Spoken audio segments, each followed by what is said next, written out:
Baik. Assalamualaikum warahmatullahi wabarakatuh. Bismillahirrahmanirrahim. Alhamdulillahirabbil alamin. Alhamdulillahilladzi sadaqana wa'dah wa awrasana al-ardha natabawwa'u minal jannati haitsu nasha fa ni'ma ajrul amilin. Asyhadu an la ilaha illallah wahdahu la syarika lah wa asyhadu anna sayyidana wa maulana Muhammadan abduhu wa rasuluh la nabiyya wa la rasula ba'dah, amma ba'd. Ibu sekalian, jamaah Majelis Ta'lim yang dirahmati Allah Subhanahu wa taala, puji syukur kepada Allah atas limpahan nikmat yang diberikan kepada kita semuanya, terutama nikmat iman, kemudian nikmat sehat, sehingga kita semuanya bisa kembali bersama-sama dalam majelis ta'lim kita ini. Mudah-mudahan ini semuanya diridhoi oleh Allah Subhanahu wa taala. Mudah-mudahan juga berkah daripada majelis ta'lim kita ini, semua urusan-urusan baik, perkara-perkara yang ada pada kita semuanya Allah berikan kemudahan, dan bagi yang sakit atau keluarganya yang sakit Allah berikan kesembuhan. Amin ya rabbal alamin. Ibu sekalian, kita lanjutkan kajian kita pada kitab Taqriratus Sadidah, yakni pada kajian fikih, masih melanjutkan dalam bab i'tikaf. Tetapi hari ini kita telah sampai pada pembahasan mengenai mubtilatul i'tikafi sittatun. Hal-hal yang membatalkan i'tikaf itu ada 6. Itu yang akan kita pelajari hari ini. Setelah kita tahu bahwa kita ini pada saat ini sedang beriktikaf, ibu-ibu tadi masuk niat iktikaf enggak? Niat. Bagi yang belum berniat sekarang di dalam hati, atau nawaitu i'tikaf fi hadzal masjid sunnatan lillahi ta'ala. Jadi niatkan dalam hati, ya Allah kami beriktikaf untuk mendekatkan diri kepada Allah. Nah, setelah kita tahu bahwa kita masuk masjid itu bagaimana tata cara supaya kita dihitung orang yang i'tikaf, maka kita juga perlu tahu apa yang membatalkan i'tikaf itu, sehingga jangan sampai kita merasa diri kita masih i'tikaf, ternyata sudah batal karena kita tidak tahu yang membatalkan i'tikaf.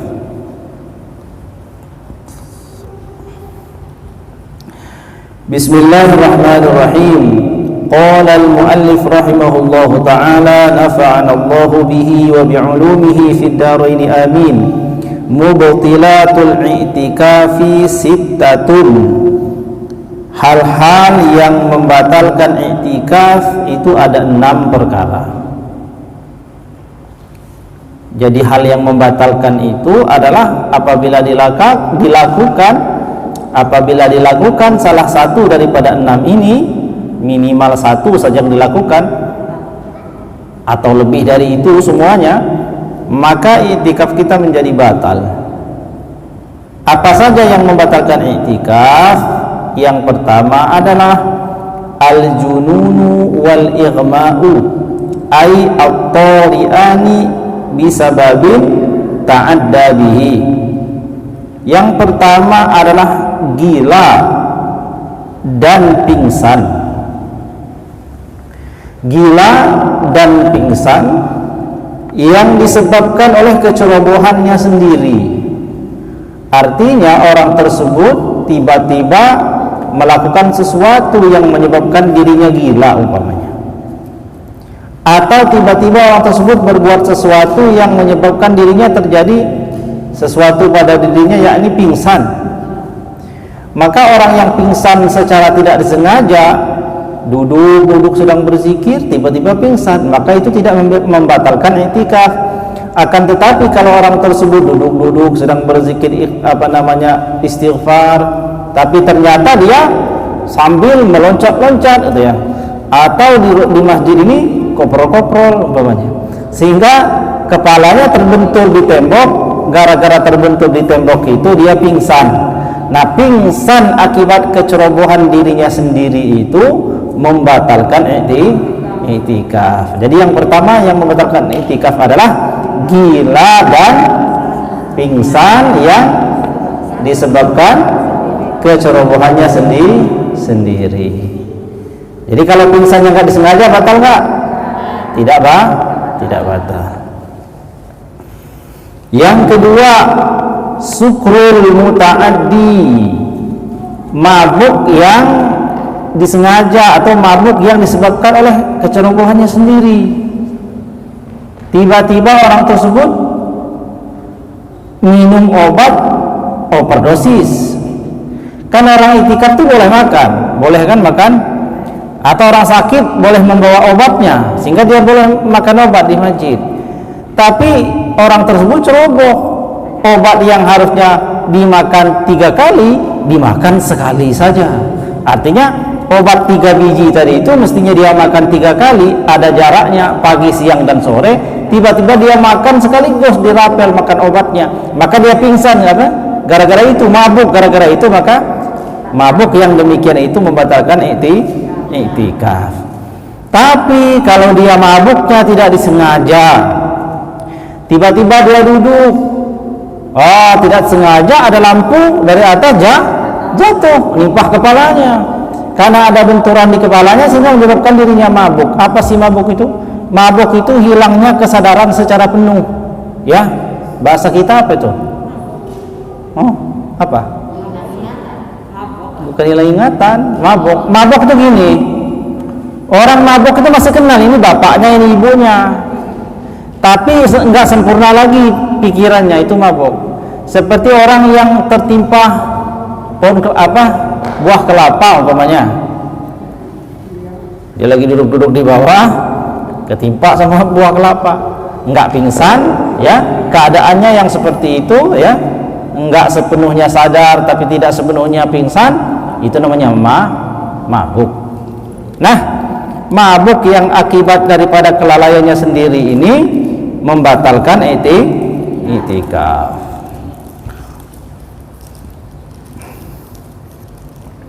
Paham ya ibu-ibu? Paham. Yang ketiga, al-haidu, haid. Orang sedang i'tikaf, perempuan tiba-tiba haid, maka pada saat itu nggak bisa dia melanjutkan i'tikafnya meskipun dia menginginkan untuk i'tikaf. Jadi haid itu membatalkan i'tikaf. Yang ketiga adalah ar-riddah, itu naudzubillah min zalik, murtad. Orang lagi i'tikaf, naudzubillah min zalik, tiba-tiba murtad, nah batal i'tikafnya. Kemudian yang kelima, al-janabatu allati tuftirus shaima min jima'in aw istimna'in. Janabah terjadi junub, yang junubnya ini adalah junub yang membatalkan puasa. Kenapa dikatakan junub yang membatalkan puasa? Sebab ada junub itu yang tidak membatalkan puasa. Apa sih junub itu? Junub itu terjadi hadas besar pada seseorang. Apabila orang tersebut menyengaja terjadinya junub itu, maka batal puasanya. Tapi kalau tidak disengaja, maka tidak batal. Nah, junub yang membatalkan i'tikaf adalah junub yang juga membatalkan puasa. Apa itu junub yang membatalkan puasa? Min jima'in au istimna'in. Jima yakni di siang hari bagi orang yang berpuasa, malam hari pun bagi orang yang beriktikaf, au istimna. Istimna ya. Nah, istimna pokoknya. Kemudian ada yang tahu istimna? Nggak tahu? Ya pokoknya istimna, cari rumah aja ya. Artinya istimna apa? Temannya jima, istimna. Kemudian yang keenam,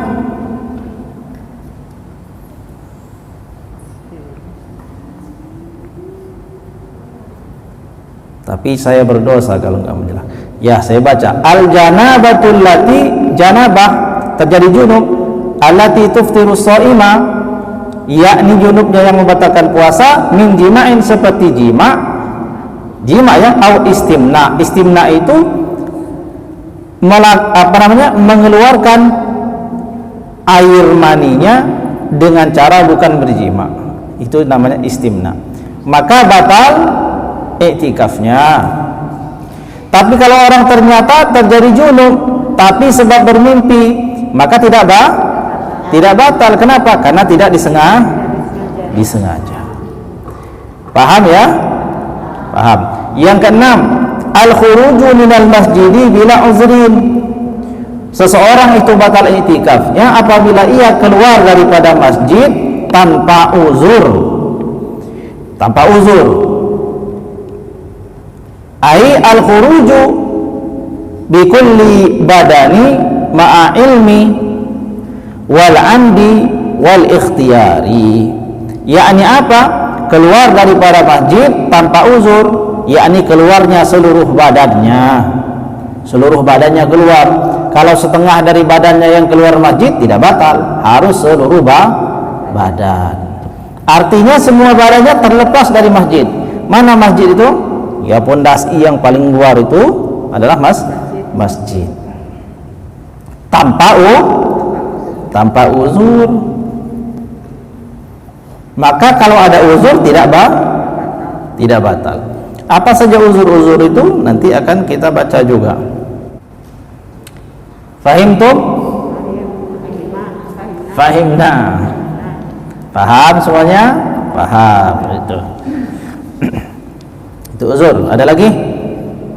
Apa saja sih uzur-uzur tuh? Nah, nanti ada yang termasuk uzur.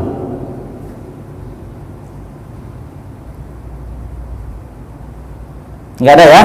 Kita lanjutkan saja. Nah, kita lanjutkan. Masailu fil i'tikafi al-mutatabi'. Permasalahan i'tikaf. Yang i'tikaf itu apabila seseorang beriktikaf, umpamanya punya nazar iktikaf, dan iktikafnya ini harus berturut-turut. Contoh, ada orang bernazar iktikaf.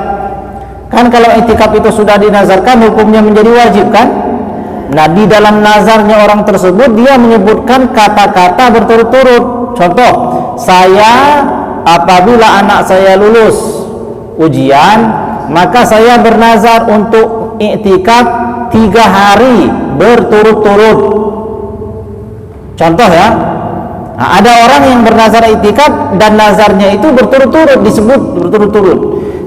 Kalau ada orang, saya niat iktikaf titik, maka iktikaf yang ia nazari itu semampunya, semaunya. Dia boleh 1 hari, dia boleh 2 menit, boleh 3 menit, boleh.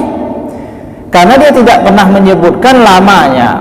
Tapi kalau dia menyebutkan lamanya iktikaf itu dan menyebutkan berturut-turut, umpamanya saya nazar iktikaf berturut-turut 3 hari, maka orang tersebut, bagaimana keadaan orang tersebut?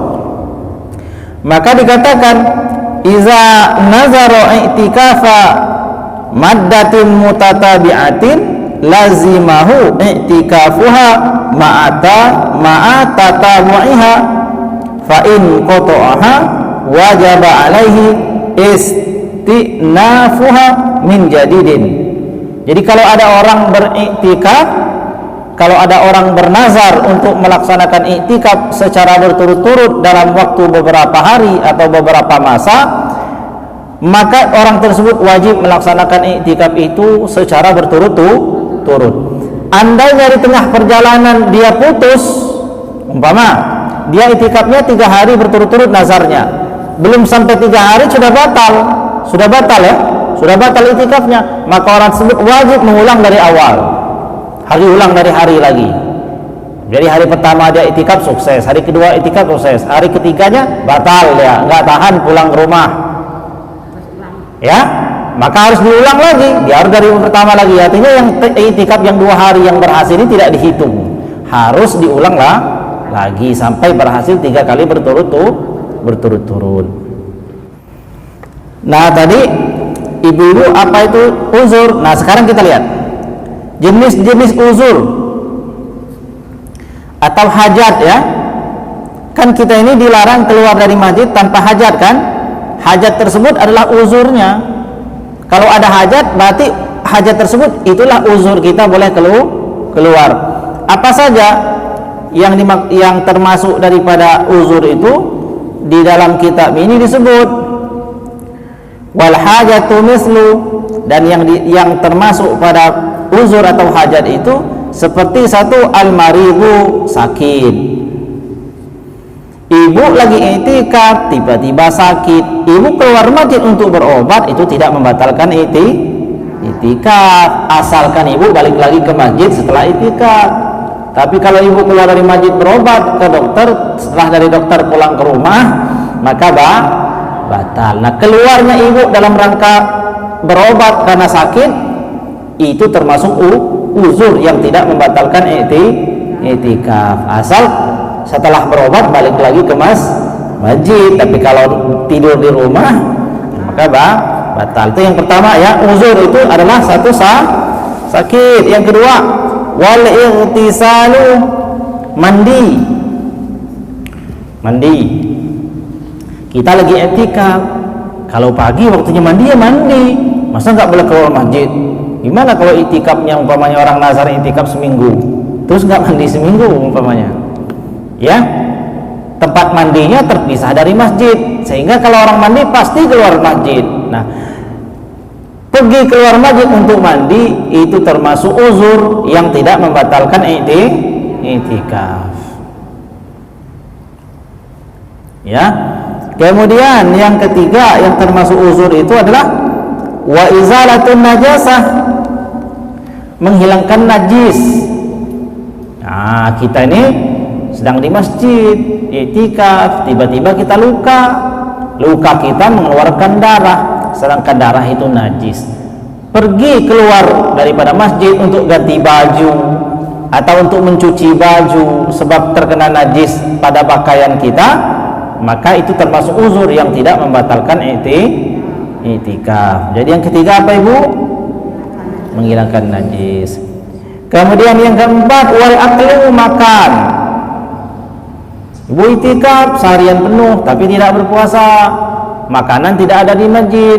Kalau makan mesti pulang ke rumah umpama, atau keluar di warungnya terpisah dari masjid, maka ibu keluar masjid sebab untuk makan tidak membatalkan i'tikaf. Boleh ibu keluar, setelah ibu selesai makannya balik lagi ke masjid, jangan pulang ke rumah, kecuali makannya di rumah, itu maksudnya. Kemudian yang keberapa? Yang keberapa? 5. Yang kelima, temannya makan apa? Minum. Wasyarab, minum. Oh, i'tikaf nggak lapar, nggak pengen makan, tapi haus, maka keluar masjid untuk minum, tidak apa-apa. Kemudian yang keberapa? Yang keenam, wa qada'u hajatil insani, menunaikan hajatnya manusia yang lain. Orang lain punya hajat, maka kita keluar membantu hajatnya orang, itu termasuk uzur, sehingga kita keluar masjid pun tidak membatalkan i'tikaf. Contohnya apa? Kita lagi di masjid, tiba-tiba orang teriak, bu, saya ini dari jauh. Dari mana? Dari Jawa. Terus mau kemana? Mau ke rumahnya ibu siapa gitu. Rumahnya di mana? Tolong antarkan saya. Kita tahu, maka kita wajib mengantarkan orang itu. Kita keluar masjid mengantarkan orang itu ke rumah orang yang dituju, tidak membatalkan i'tikaf. Atau kita i'tikaf bawa anaknya main keluar, sedangkan di luar itu banyak lalu lalang kendaraan. Keluarnya kita untuk melihat anak atau mengambil kembali anak daripada jalan-jalan di luar tadi itu, maka hukumnya tidak membatalkan i'tikaf. Jadi ibu-ibu bawa anak umpamanya, nah, sekarang sudah berikan i'tikaf, ada anaknya lari lagi ke sana. Nah, mau ngambil anaknya supaya datang ke sini, tidak jauh-jauh mainnya, itu tidak membatalkan i'tikaf.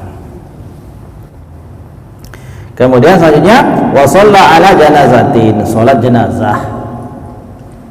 Ada jenazah, ada orang wafatnya jenazahnya nggak dibawa ke masjid, tapi mau disolatkan di rumah, maka kita keluar masjid untuk menyolatkan orang yang wafat di rumahnya atau di tempat selain daripada masjid itu, maka ia tidak membatalkan i'tikaf.